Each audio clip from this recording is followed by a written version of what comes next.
Building তৈরি হয়েছে। এই মুহূর্তে মাননীয় মুখ্যমন্ত্রী বলেছেন ইললিগাল বিল্ডিং এর কোনো পেপার নেই, এনওসি নেই, ফায়ার লাইসেন্স নেই, কিন্তু সেখানে কমার্শিয়াল অ্যাক্টিভিটি চলছে, সেই বাড়িগুলোকে আইডেন্টিফাই করতে। সুতরাং ওনাকেও নোটিশ দিতে বলা হয়ে গেছে ডিএম সাহেবকে।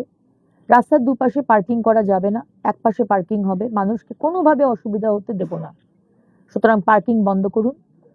পার্কিং স্লিপ ছাপিয়ে নিয়েছেন আর টাকা তুলে যাচ্ছেন 15 বছর ধরে, কোনো রেট চার্ট নেই, কিছু নেই, করতে দেওয়া যাবে না, ইমিডিয়েটলি বন্ধ করুন। ইললিগাল হোর্ডিং যেখানে যেখানে আছে সমস্ত নামিয়ে দিন।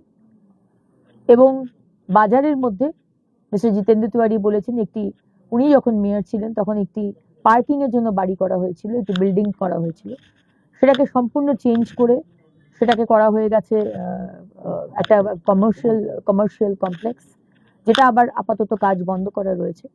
সে বিষয়ে আমি আমার দপ্তরকে জানাবো। সুতরাং যারা সরকারি জমি দখল করে বসে আছেন সতর্ক হয়ে যান, আমরা কিন্তু দখল করতে দেব না। এবং যারা যারা ইলিগাল বিল্ডিং তৈরি করেছেন, আপাতত কমার্শিয়াল অ্যাক্টিভিটি চলছে, সেগুলো কিন্তু আমরা করতে দেব না। আসানসোল শহরের যে ইলিগাল এনক্রোচমেন্ট রয়েছে দীর্ঘদিন থেকে আপনিও দাবি তুলেছিলেন, সেগুলোর কি হবে? দেখুন, ইলিগাল এনক্রোচমেন্ট নিয়ে এখনো মাননীয় মুখ্যমন্ত্রী ডিসিশন নেননি, কিন্তু আমরা ডিসিশন নেব। মাননীয় মুখ্যমন্ত্রী প্রথম দিন থেকে বলেছেন এমন কোনো কাজ করবে না যেখানে মানুষের পেটে লাথি পড়ে।